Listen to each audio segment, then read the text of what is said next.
When you research a ship like the Mary Celeste long enough, you stop asking what happened to the crew. You start asking what happened to the people who tried to find out. Here are the facts, and I want to start with the facts because everything else I'm going to tell you sounds like a ghost story, and it isn't. It's a filing error. It's a box that shouldn't exist, changing when nobody's looking. December 4th, 1872. The Mary Celeste is found adrift in the Atlantic. Sails set, fully provisioned, cargo of 1,700 barrels of industrial alcohol almost entirely intact. No sign of violence, no sign of a struggle. The captain's quarters are undisturbed. His navigation instruments are gone. The ship's only lifeboat is gone. 10 people, the captain, his wife, their 2-year-old daughter, and 7 crew, are gone.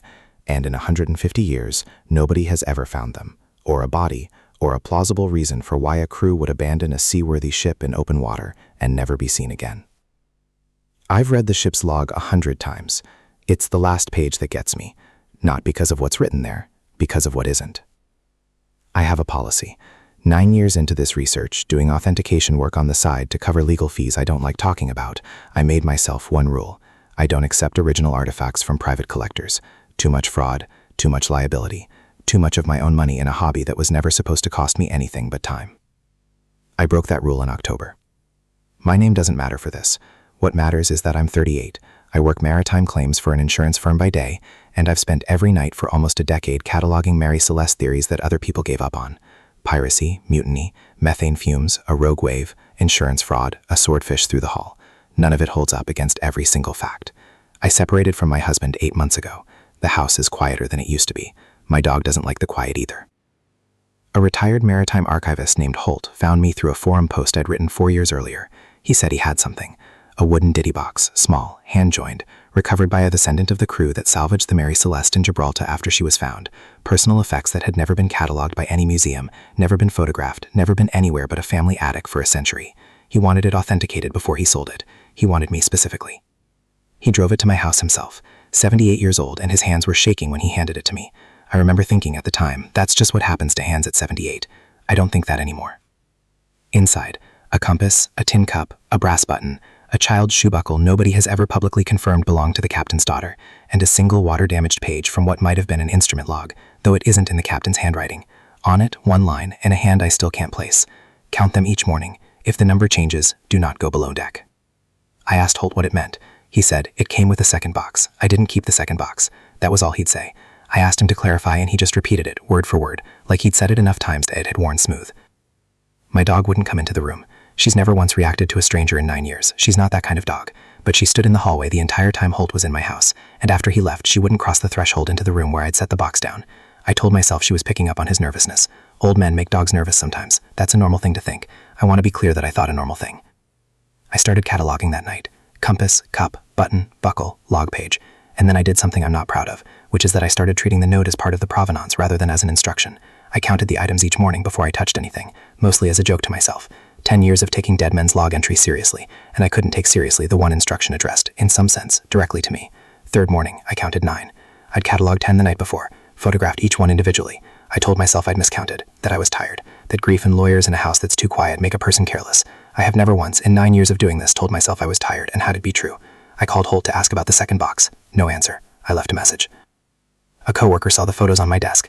I hadn't even told her what the count was, just that I was authenticating a set of 10 items, and she said, without thinking about it, the way you say something obvious, 10 items for 10 people. You know that, right? I laughed. I told her it was a coincidence. I went home and counted again. 9. I drove to Holt's house 2 days later because he still wasn't answering, and the house was empty. Not recently empty. The mail had piled against the door in a way that takes months. Dust on the porch furniture, a for sale sign half swallowed by the hedge. A neighbor, watering her lawn, told me Holt had died a little months earlier. I had his voicemail greeting on my phone from 3 weeks before that conversation. I went home. Item count 8. I stopped joking about it. I started documenting properly. Timestamped photographs, a locked case, notes on exactly when and where I checked. I found one forum post, years old, by a username that no longer existed, describing an identical ditty box and an identical warning note.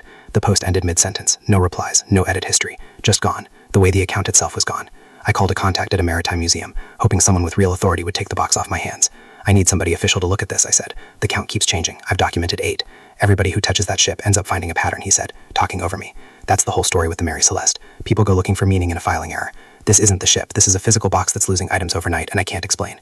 Look, I've got a call in 10 minutes. A pause. Send me photos if you want. I'm not the right person for this. He hung up before I finished the sentence.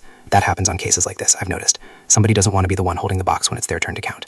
My dog stopped entering any room the box had ever been in. Not just the current room, every room, retroactively, like she was mapping something I couldn't see. At night, she started standing at the top of the stairs, facing down into the dark hallway. Not barking, just watching something that wasn't there, or was. I locked the box in my car overnight. Trunk, under a blanket, doors locked, alarm set. In the morning, count, 7. I went out to the driveway before I'd even had coffee, key already in my hand, telling myself there'd be a reasonable explanation this time, that I'd finally catch the trick of it. I opened the car door. 7 items had become 2. The box was still locked. No sign of forced entry, no scratches on the case, no broken seal on the trunk. Just the compass and the log page, sitting in a space built for 5 more things that weren't there anymore. I want to be precise about what I did next, because precision is the only thing that's kept me steady since. I did not scream. I did not call anyone. I stood in the driveway and I said my dog's name into the dark, because I realized, standing there, that I hadn't seen her that morning, not at the door when I left, not at the top of the stairs where she'd taken to standing. The back door was open. I remember locking it. I remember locking it the way you remember locking a door you've locked 10,000 times, which is to say, I can't actually swear to it, and that's the worst part. I didn't see her. I called again. Nothing.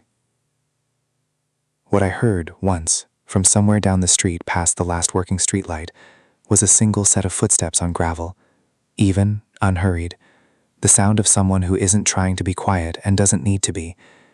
They stopped the exact moment I stopped moving.